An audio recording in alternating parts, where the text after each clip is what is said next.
Okey, kita tengok pada sifat kimia kumpulan 1. Okey, sebelum ni kita tengok sifat fizik kumpulan 1. Okey, sekarang kita tengok sifat kimia kumpulan 1. Sebenarnya sifat kimia kumpulan 1 ni lebih kepada tindak balas. Okey, kalau unsur dalam kumpulan 1 bertindak balas dengan air, apa hasil dia? Kemudian bertindak balas dengan oksigen, apa hasil dia? Itu adalah kategori sifat kimia. Okey, contoh yang pertama. Okey, kumpulan 1 bertindak balas dengan yang pertama dengan air. Okey, kita tengok pada tindak balas dengan air. Yang kedua, tindak balas dengan oksigen. Yang ketiga, bertindak balas dengan klorin. Okey, contoh yang pertama kita ambil lithium. Okey, lithium. Lithium kalau bertindak balas dengan air akan menghasilkan lithium hidroksida dan gas hidrogen. Okey, tapi kalau kita tukar lithium, kita letak natrium. Okey, natrium bertindak balas dengan air, dia akan menghasilkan natrium hidroksida plus hidrogen. Sama juga kalau kita ambil kalium, kalium bertindak balas dengan air akan menghasilkan lithium hidroksida dan gas hidrogen. Okey, jadi maksudnya ini adalah larutan beralkali. Okey, sama ada lithium hidroksida, natrium hidroksida ataupun kalium hidroksida. Okey, ini adalah hasil. Okey, larutan beralkali dan gas hidrogen. Okey, tindak balas yang kedua. Okey, tindak balas yang kedua, tindak balas dengan oksigen. Lithium bertindak balas dengan oksigen menghasilkan lithium oksida. Okey, di mana lithium oksida ni adalah pepejal yang berwarna putih.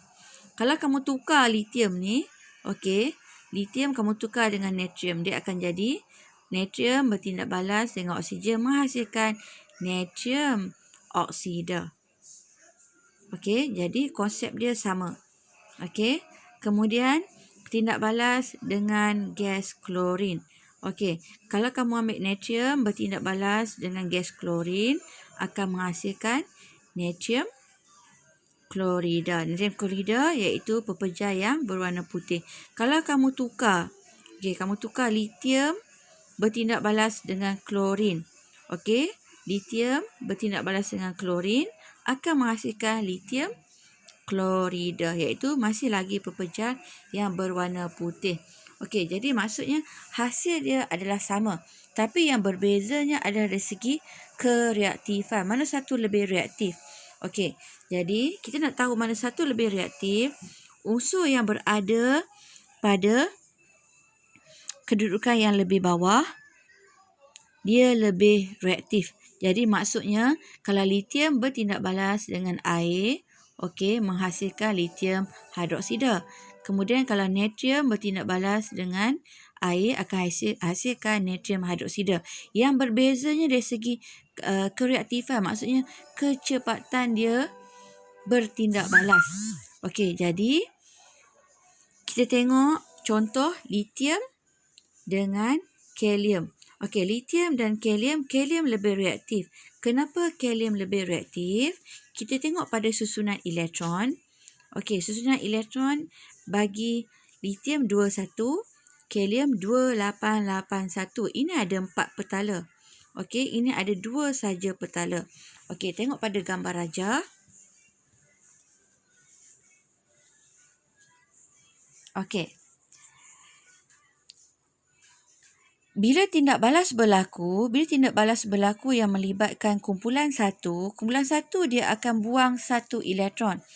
Okey, sebab kalau kamu tengok pada susunan elektron 21, 281 dan 2881. Okey, jadi dia nak stable, dia akan buang elektron. Okey, first dia akan buang elektron, dia akan dapat duplet. Ini pun akan buang elektron, dia jadi oktet, dan ini pun buang elektron akan mencapai susunan oktet. Jadi kalau kamu tengok, selalunya tindak balas kimia dia melibatkan elektron yang terakhir saja. Okey, elektron yang berada pada petala yang terakhir. Kalau tindak balas kimia kan, cuma melibatkan elektron yang terakhir.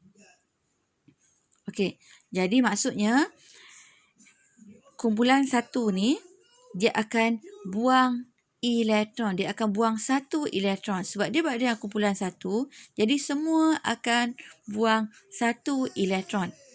Okey, dia akan buang elektron untuk mencapai kestabilan. Okey, kalau kamu tengok pada litium, di tengah-tengah ni ada nukleus.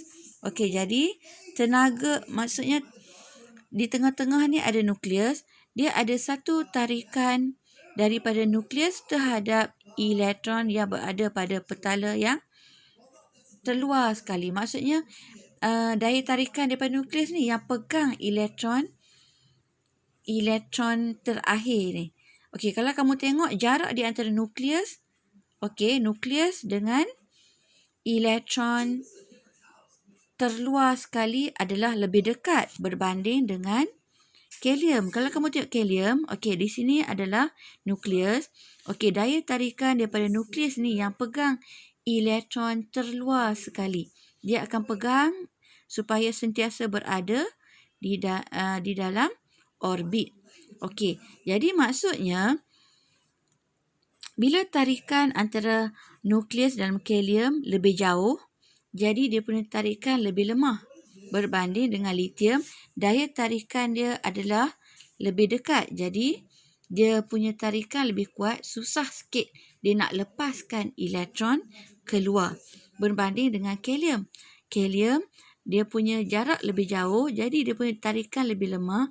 Jadi, elektron terakhir iaitu elektron valence, okey, lebih mudah dilepaskan untuk mencapai susunan oktet 288. Kemudian ini adalah 2. Okey, jadi that's why litium dengan kalium, kalium lebih reaktif sebab dia lebih mudah nak lepaskan elektron untuk bertindak balas berbanding litium. Litium susah sikit nak buang elektron. Okey. Jadi, kereaktifan litium lebih rendah berbanding dengan kalium.